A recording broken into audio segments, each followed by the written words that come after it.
नीति वचन 1 अध्याय के 7 पद में लिखा है, परमेश्वर का भय बुद्धि का मूल है। ये बुद्धिमत्ता नहीं है कि किसी ने भी बहकाया और हम उसके बहकाए में आ गए। यहाँ पर हमें दृढ़ बनना पड़ेगा, अपने आप को सॉलिड बनाना पड़ेगा, सामर्थ्य बनाना पड़ेगा, साहस लाना पड़ेगा अपने अंदर कि नहीं, ये बात परमेश्वर ने मना की है। स्त्री को कहना चाहिए था कि नहीं, मेरे पति ने मुझे मना किया है कि ये फल नहीं खाना है, क्योंकि मेरे पति को परमेश्वर ने कहा है कि ये फल नहीं खाना। Praise the Lord. आप सबको जय मसीह की मैं परमेश्वर का धन्यवाद देता हूँ। आज की सुबह दिखाने के लिए एक और दिन परमेश्वर ने हमारे जीवन में जोड़ दिया। हम परमेश्वर को कोटि कोटि धन्यवाद दें।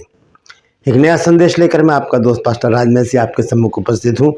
और आज का संदेश जो है बहुत ही संवेदनशील है, बहुत ही गंभीर मसला है ये। और ये ऐसा संदेश है जो हर एक विश्वासी को बहुत ज़रूरी है सुनना, मुझे भी और आपको भी। क्योंकि बहुत बार क्या होता है, पाप की तरफ से हमें खुला ऑफर मिलता है। हमारे आसपास कोई नहीं होता, जानकार कोई नहीं होता, परमेश्वर सब कुछ देख रहा होता है, लेकिन हम परमेश्वर को इग्नोर कर देते हैं।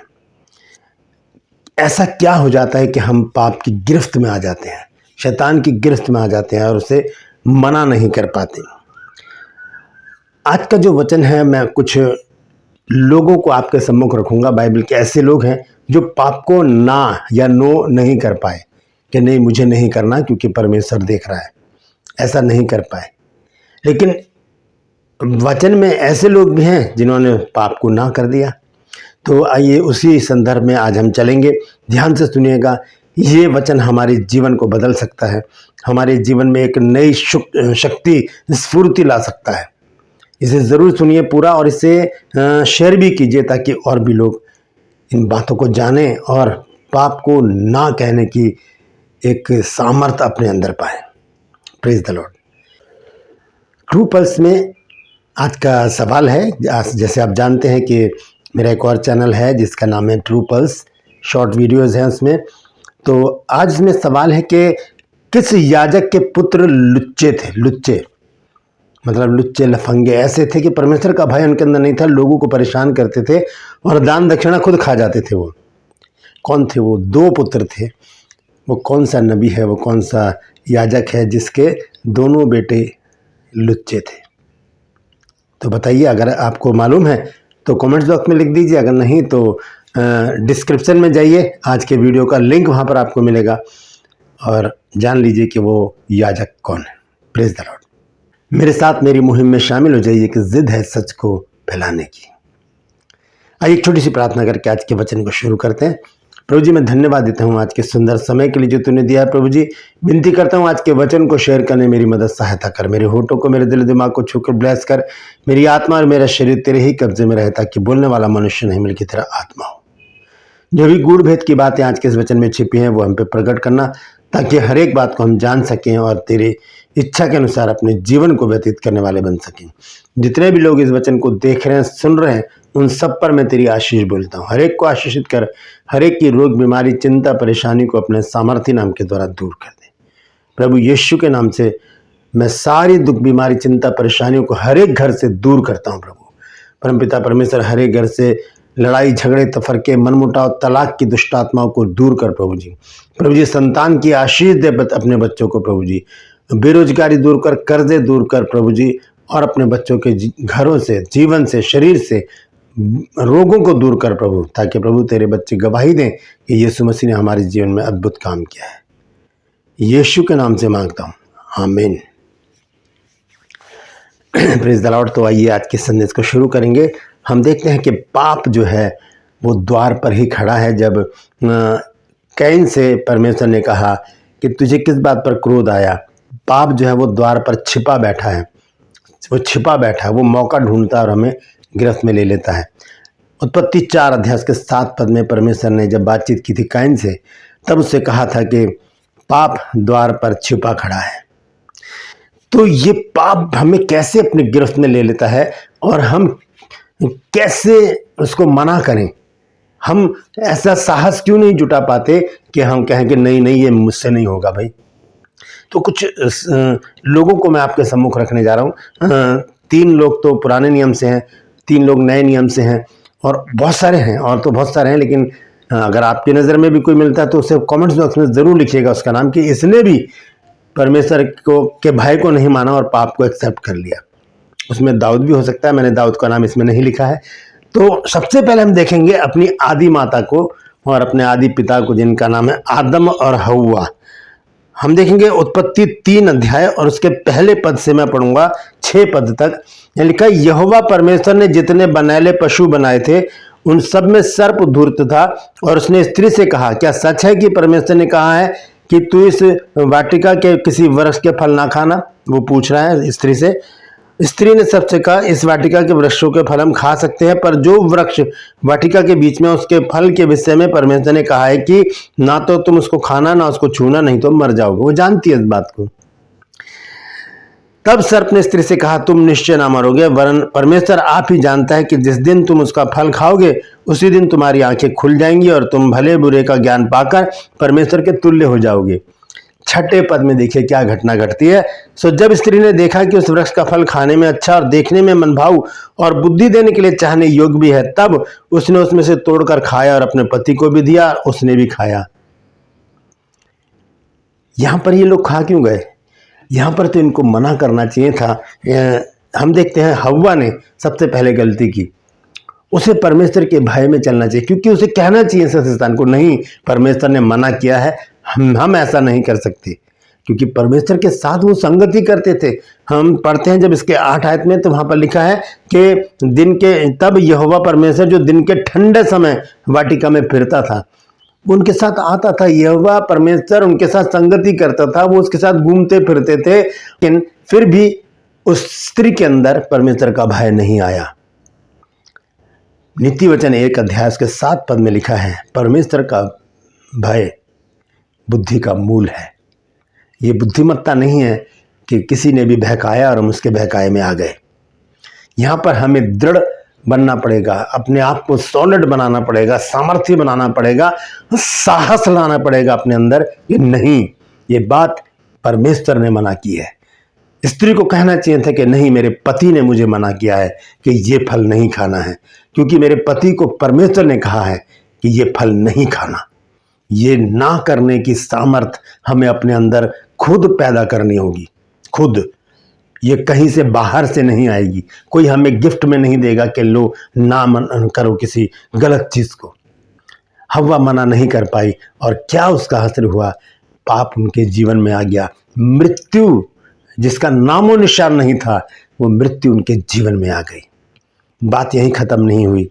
जब हम पढ़ते हैं इसको पूरा 6 पद को, तो लिखा है कि सो जब स्त्री ने देखा कि उस वृक्ष का फल खाने में अच्छा और देखने में मनभाऊ और बुद्धि देने के लिए चाहने योग्य भी है, तब उसने उसमें से तोड़कर खाया और अपने पति को भी दिया। तो पति के अंदर नहीं थी वो सामर्थ। पति को भी तो मना करना चाहिए था कि नहीं, परमेश्वर ने मना किया है, ये गलती क्यों कर रही है? परमेश्वर से डर और इसको मना कर, इसको यहां से भगा। आदम ने भी ऐसा नहीं किया। आदम ने भी परमेश्वर के डर को अलग करके, परमेश्वर की आज्ञा का उल्लंघन करके उस फल को खा लिया और मृत्यु उसके जीवन में आ गई, जिसका नामो निशान नहीं था। आज हम भी बहुत बार ऐसे गलत कामों में लिप्त हो जाते हैं और ऐसे संकट में पड़ जाते हैं जिसका नामो निशान नहीं होता हमारे जीवन में। अचानक वो घटनाएं हमारे जीवन में घटने लगती हैं, अचानक वो परेशानियां हमारे जीवन में घटने लगती हैं, अचानक हम संकट में आ जाते हैं, नुकसान में आ जाते हैं। क्यों? क्योंकि हमने परमेश्वर के भय को अपने अंदर नहीं रखा और पाप के ऑफर को एक्सेप्ट कर लिया, शैतान के ऑफर को एक्सेप्ट कर लिया। और क्या कर लिया? हमने परमेश्वर का इनकार कर दिया। आदम को और हव्वा को मना करना चाहिए था, सबसे पहले हव्वा को मना करना चाहिए था कि नहीं, परमेश्वर ने मना किया है, मैं ऐसा नहीं करूंगी। मेरे पति ने मना किया है, मैं ऐसा नहीं करूंगी। आदम को भी हव्वा से कहना चाहिए था, नहीं, ये कैसी बातें कर रहे तू, हमें हयाव चाहिए। अय्यूब की तरह जब उसने अपनी स्त्री से कहा कि तू मूढ़ स्त्रियों की सी बातें करती है, जब हम परमेश्वर के हाथों से सुख लेते हैं तो क्या दुख ना लें। यहाँ पर आदम को भी कहना चाहिए था कि तूने मूढ़ स्त्री के साथ काम किया है, खुद तो खा रही है और मुझे भी दे रही है, मैं ऐसा नहीं करूँगा। ये साहस हमें अपने अंदर पैदा करना पड़ेगा गलत कामों को ना करने के लिए। बहुत सी जगह क्या होता है कि जो युवा होते हैं उनको बहकाने वाले बहुत मिल जाते हैं, सिगरेट बीड़ी पान गुटखा खिलाते हैं, कहते हैं कोई देख थोड़ी रहा है, लेकिन परमेश्वर तो देख रहा है। वहाँ पर उन युवाओं को साहस से काम लेना चाहिए, मना करना चाहिए। नहीं, हमारे घर वालों ने इसके लिए मना किया है। सबसे बड़ी बात, परमेश्वर ने मना किया है, बाइबल में इसके लिए मना लिखा है। Praise the Lord. तो ये तो है आदम और हव्वा की कहानी। एक व्यक्ति और है बाइबल में जिसका नाम है इब्राहिम। इब्राहिम ने क्या गलती की, आइए देखेंगे। उत्पत्ति 16 अध्याय में हम देखते हैं यहाँ पर इब्राहिम के कोई संतान नहीं है। इब्राहिम उस समय 86 वर्ष का है। उत्पत्ति 16 अध्याय जब हम पढ़ते हैं तो यहाँ पर पहले पद से हम अगर पढ़ें तो यहाँ पर लिखा है, अब्राम की पत्नी सारे के कोई संतान ना थी और उसके हाजिरा नाम की एक मिस्री लौंडी थी। सो सारे ने अब्राहम से कहा, देख यहोवा ने तो मेरी कोख बंद कर रखी है, सो मैं तुझसे विनती करती हूँ कि तू मेरी लौंडी के पास जा, संभव है कि मेरा घर उसके द्वारा बस जाए। तो सारे की ये बात अब्राहम ने मान ली। क्यों मान ली? मना करना चाहिए था अब्राहम को। यहाँ पर अब्राहम को कहना चाहिए था, क्योंकि 15 अध्याय में परमेश्वर ने अब्राहम से वायदा किया कि तेरा जो निज पुत्र होगा वही तेरा वंश होगा। उस वायदे को भूलकर अब्राहम यहाँ पर स्त्री के लालच में पड़ गए। यहाँ पर क्या हुआ, जब एक ऑफर आया पाप की तरफ से, क्योंकि पाप ने किसके ऊपर अटैक किया, शैतान ने किसके ऊपर अटैक किया, सारा के ऊपर। और उसने कहा कि लौंडी है हाजिरा, इससे तू संतान उत्पन्न कर ले। यहाँ लिखा है 3 पद में, देखिए क्या लिखा है, तो सारे की यह बात अब्राहम ने मान ली। यहाँ पर अब्राहम को कहना चाहिए था, नहीं तू कैसी मूढ़ स्त्रियों की सी बातें कर रही है, परमेश्वर ने मुझसे वायदा किया है, परमेश्वर मुझे अपनी संतान देगा। और ये बात उसने नहीं कही। उसके अंदर वो साहस ही नहीं आया कि वो पाप को ना कहे, वो शैतान को ना कहे, वो इंसान को ना कहे। उसने पाप को एक्सेप्ट कर लिया और सारा की बात को मानकर वो हाजिरा के पास गया और फिर उससे एक पुत्र उत्पन्न हुआ जिसका नाम था इस्माइल। हम देखते हैं यहाँ पर अब्राहम को मना करना चाहिए था। अब्राहम ने क्यों मना नहीं किया? उसको मना करना चाहिए था, उसके अंदर एक साहस आना चाहिए था, पैदा करना चाहिए था अपने अंदर साहस। नहीं, परमेश्वर ने इस बात के लिए मना किया और परमेश्वर मुझे अपनी संतान देगा। आपको पता है कि इसका दंड क्या मिला अब्राहम को? हम इसकी आखिरी आयत को अगर देखें, उत्पत्ति 16 अध्याय के 16 पद में लिखा है, जब हाजिरा ने अब्राहम के द्वारा इस्माइल को जन्म दिया उस समय अब्राहम 86 वर्ष का था और उसके निज पुत्र को पैदा होने में 14 वर्ष का अंतराल लगा। 14 वर्ष, 14 साल लग गए, जबकि परमेश्वर ने 15 अध्याय में उसे वायदा कर दिया था कि तेरा निज पुत्र ही तेरा वारिस होगा। Praise the Lord. तो ये गलती अब्राहम ने की और वहां पर उसने सारा को मना नहीं किया।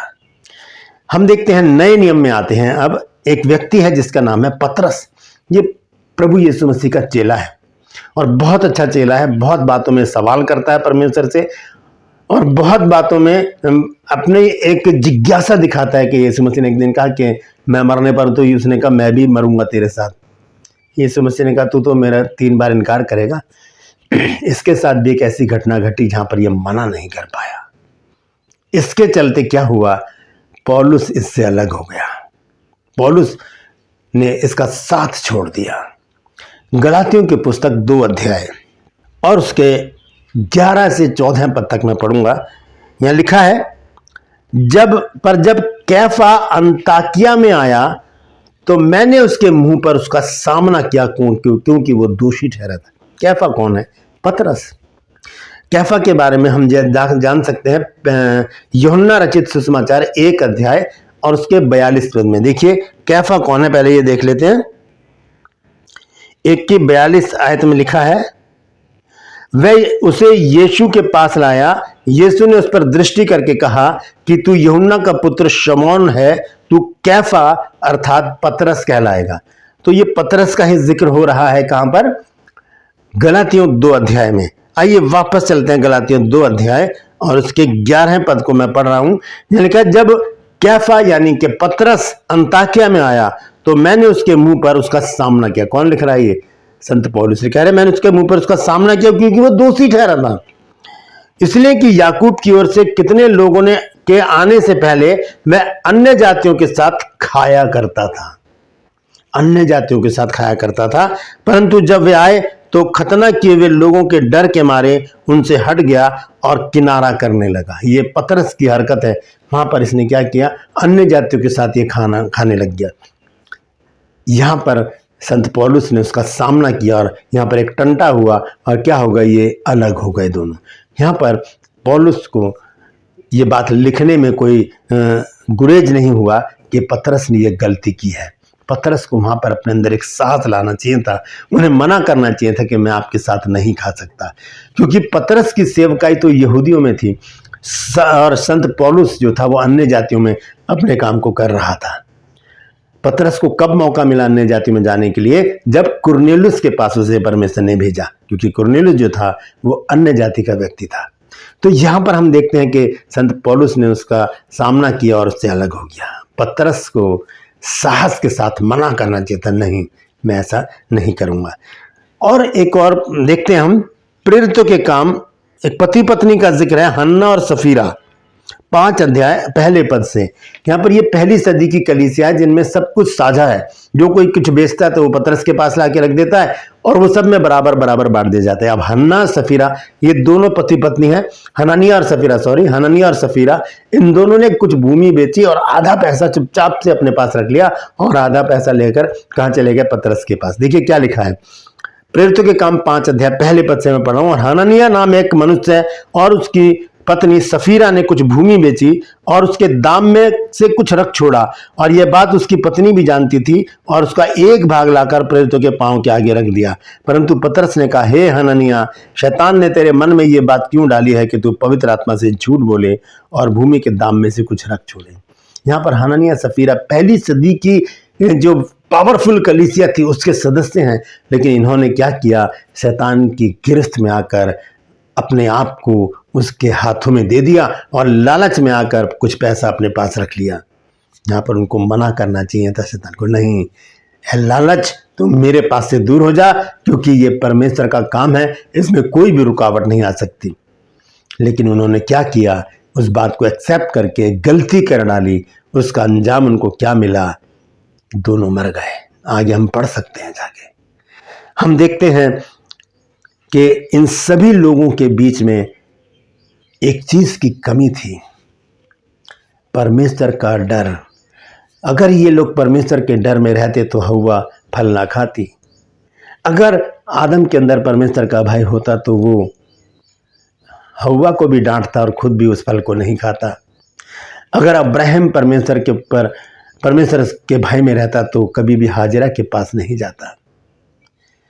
हननिया सफीरा के अंदर अगर डर होता तो वो लालच में नहीं पड़ते। अब्राहम भी इसी लालच में पड़ गया,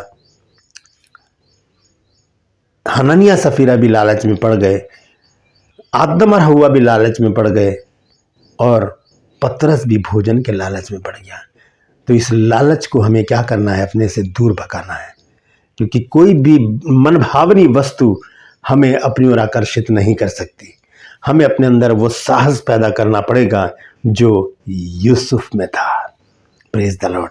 आइए उस शख्सियत को देखेंगे, अपने आप को हम ऐसा बनाने का प्रयास करें जैसा यूसुफ ने अपने आप को बना लिया था। आइए देखेंगे उत्पत्ति की पुस्तक और उसका 39 अध्याय 39, और मैं पढ़ूंगा उसका 7, 8 और 9 पद।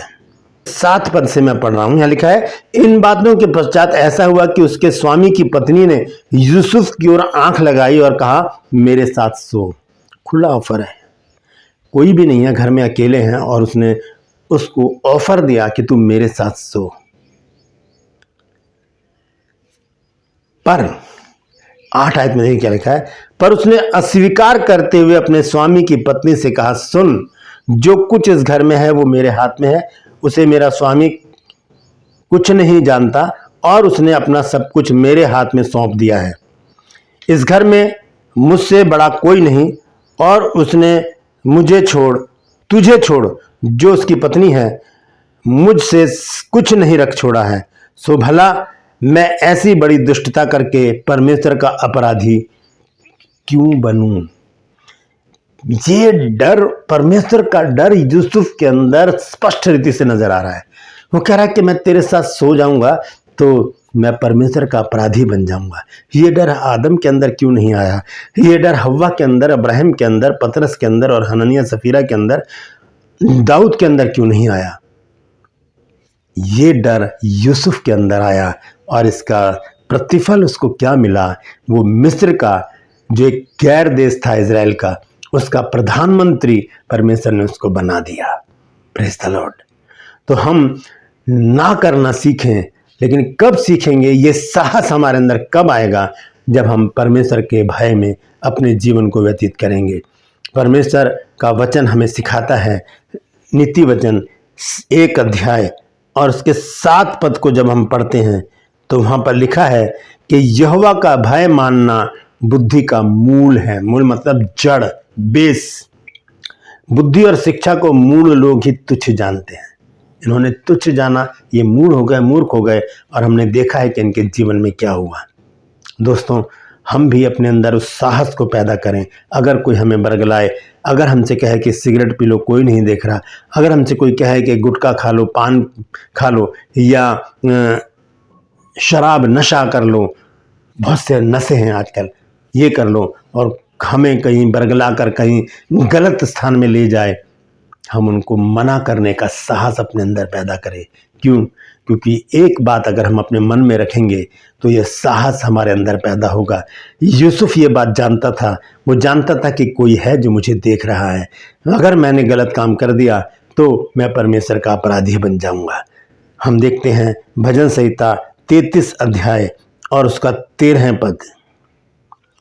यहाँ लिखा है, यहोवा स्वर्ग से दृष्टि करता है, वह सब मनुष्यों को निहारता है। सब मनुष्य, उसने हव्वा को भी निहारा, आदम को भी, हननिया सफीरा को भी, अब्राहिम को भी, पतरस को भी और दाऊद को भी, और भी बहुत सारे लोग हैं जिन पर दृष्टि की, और उनके जीवन में ऐसी घटनाएं पैदा हुई कि वो विचलित हो गए और उनके जीवन में बहुत सारी कमियां आ गई, क्लेश आ गए, संकट आ गए, परेशानियां आ गई। लेकिन जो लोग यूसुफ की तरह अपने जीवन को बिताते हैं, परमेश्वर उन्हें ऊंचे स्थान पर पहुंचाता है। फिर अकस्मात, अचानक कोई चीज हमारे जीवन में नहीं आएगी। जैसे कि पाप का, मृत्यु का कोई नामो निशान नहीं था। आदम और हव्वा ने गलती की और वो उनके अंदर एंट्री कर गया। हमारे पास भी हमारी संकट, परेशानियां, दुख, तकलीफें, क्लेश और बीमारियां, इनका कोई नामो निशान नहीं है। लेकिन जब हम गलत करते हैं, जब हम परमेश्वर के भय को नहीं मानते और हाँ में हाँ मिला देते हैं पाप का, संसार का, तो शैतान का, तो अचानक भय, संकट, दुख, बीमारी हमारे जीवन में आ जाती है। दोस्तों, ये बहुत अच्छा सबक है सीखने के लिए। इन लोगों ने हमें शिक्षा दी है कि हम एक साहस, एक सामर्थ्य, एक ताकत अपने अंदर पैदा करें और पाप को कहें, नो, मुझे तेरी बात नहीं सुननी। Praise the Lord. अपनी हाथों को उठाकर प्रार्थना करें। जीवित और महान दयालु पिता परमेश्वर, मुझ में इतनी शक्ति दे, सामर्थ्य दे, साहस दे कि मैं पाप को, शैतान को और संसार को ना कह सकूं। प्रभु, मुझे अपनी संगति में ले ले, मेरे जीवन को बदल, मेरे विचारों को बदल, मेरी सोच को, मेरी जुबान को, मेरे चाल चलन को बदल दे। प्रभु, मैं तेरे लायक बनना चाहता हूं, मैं तेरे लायक बनना चाहती हूं। प्रभु, मुझे अपने लायक बना, ताकि मैं तेरे सम्मुख खड़ी रहकर, तेरे सम्मुख खड़ा रहकर प्रभु जी तेरी आराधना कर सकूं, तेरी महिमा कर सकूं। मैं घटूं और तू मुझ में बढ़ता चला जाए। धन्यवाद देता हूं प्रभु के नाम से, यीशु के नाम से मांगते हैं। आमीन, आमीन, आमीन। एक छोटी सी प्रार्थना कीजिए।